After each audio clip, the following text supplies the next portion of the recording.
আজ দেখাবো আমি পটল আলু কুমড়োর তরকারি। যার জন্য পটল আর কুমড়োটাকে ধুয়ে রেখেছি এদিকে, এদিকে হচ্ছে আলু আমি ধুয়ে রেখে দিয়েছি।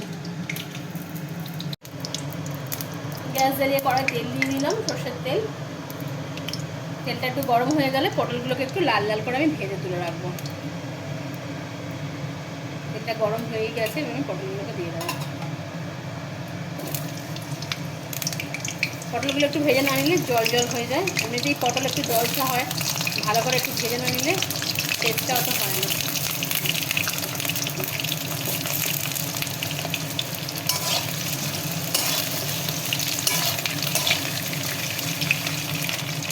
লাল করে ভেজে তুলে রাখবো।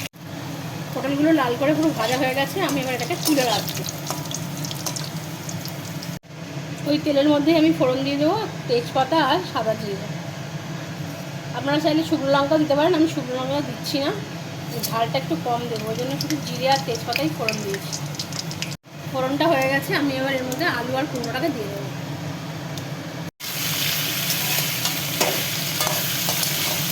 আলু কুমড়োটাকে দিয়ে দিয়েছি, একটু ভাজা ভাজা হতে থাকবে। কটা এলাচ আমি ফাটিয়ে নিয়েছি, এই এলাচটা আমি দিয়ে দেবো।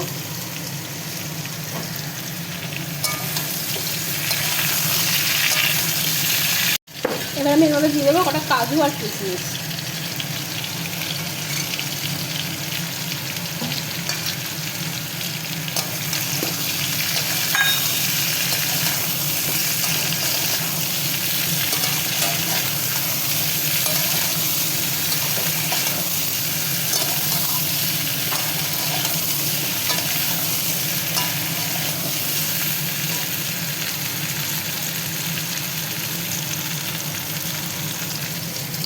আমি এতে গ্রেট করে রেখেছি একটু আদা, একটা বড় সাইজের টমেটো আর দুটো কাঁচা লঙ্কা, এর মধ্যে আমি ওইটা আবার দিয়ে দেবো।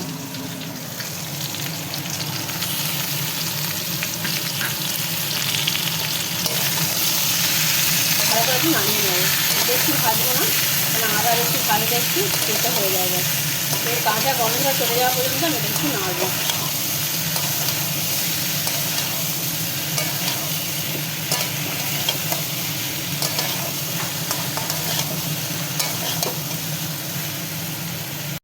এখানে আমি গুঁড়ো মশলা ব্যবহার করবো, হলুদ গুঁড়ো, লঙ্কা গুঁড়ো, জিরে গুঁড়ো আর ধনে গুঁড়ো।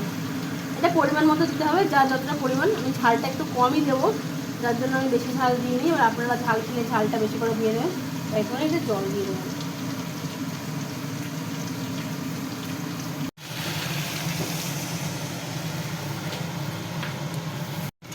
এবার এটা আমি ভালো করে কষবো।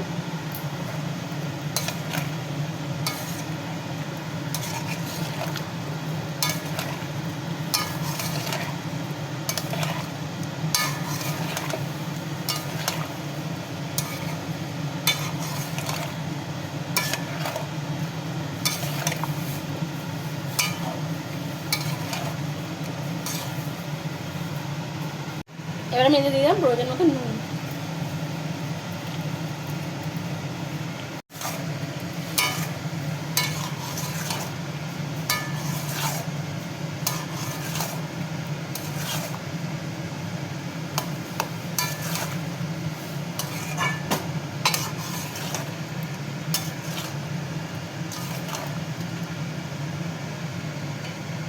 এবার আমি এতে দিয়ে দেবো একটু মিষ্টি, একটু চিনি দিচ্ছি আমি।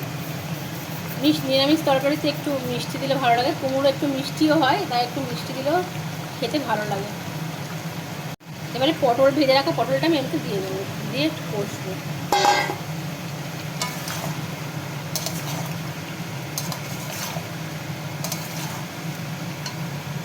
এবার আমি দেবো একটু ঘি।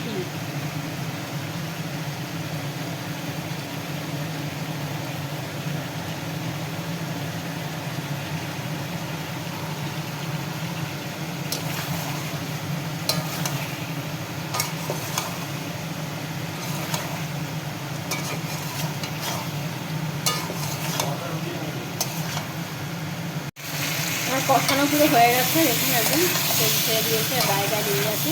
এবার আমি জল দিয়ে দেবো আলুটা সিদ্ধ হওয়া পর্যন্ত।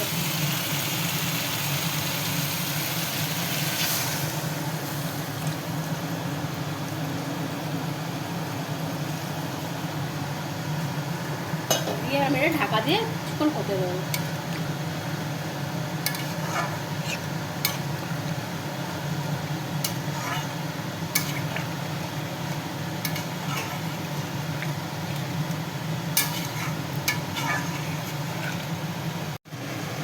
আমার পটল আলু কুমড়োর তরকারি পুরো রেডি।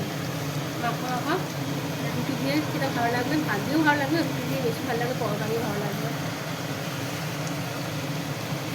এতে ছোলা দিলে বেশি ভালো লাগে, ছোলা আমার কাছে ছিল না তাই জন্য ছোলা দেওয়া হয়নি, ছোলা ছাড়াও খেতে ভালো লাগে।